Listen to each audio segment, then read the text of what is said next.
po ba kayo mag-isip ng lulutuin? Try nyo po ang corned beef with hotdog. Lutuin muna natin yung hotdog ng 3 minutes and then i-separate natin pag luto na.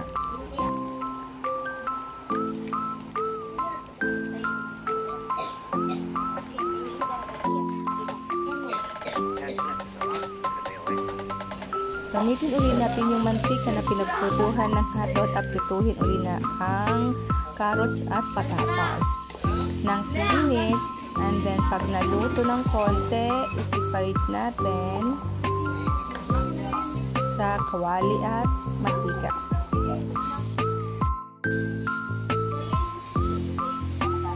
Gamitin ulit po natin yung mantika na pinagputuhan ng hotdog at ilagay po yung garlic.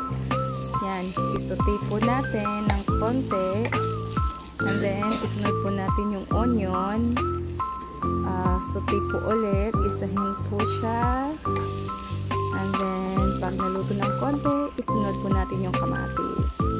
Yan, gisahin po ulit ng konti, then isusunod po natin yung corned beef.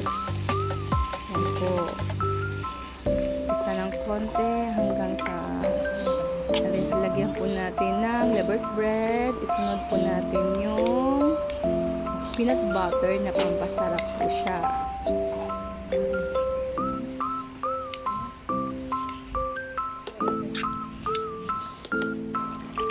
Lagyan po natin ng tubig na 1 cup. And then lusawin po natin yung leber's bread at peanut butter. Yan po. And then hayaan po natin niya kumulo. Lagay po natin yung tomato paste. At lagyan na rin po natin ng ketchup. Yan.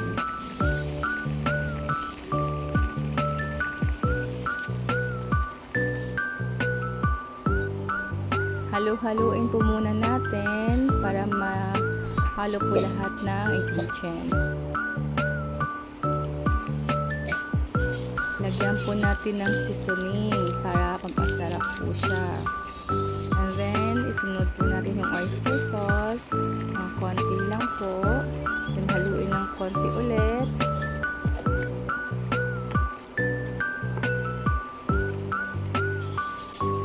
Pag kumulo na, isunod po natin yung potato at carrots na ginisa po natin kanina. And then, isunod na rin po natin yung hotdog na ginisa na prinito natin kanina.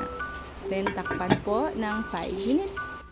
And then, isunod po natin ng sugar para medyo may tatamis. Yan, pakuluin lang po ng konti.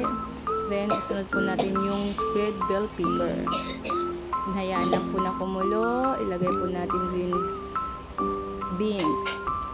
Then, haluin po para mag-halo-halo po silang lahat. Nakatakam po yung lasa at saka amoy na ginuluto ko po. Parang gusto ko na po kumain dyan.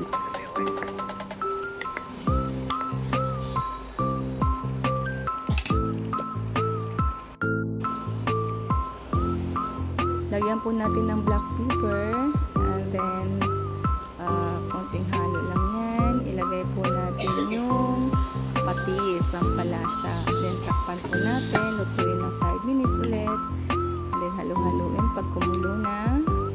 And then hayaan lang po siyang kumulo ng 5 to 7 minutes.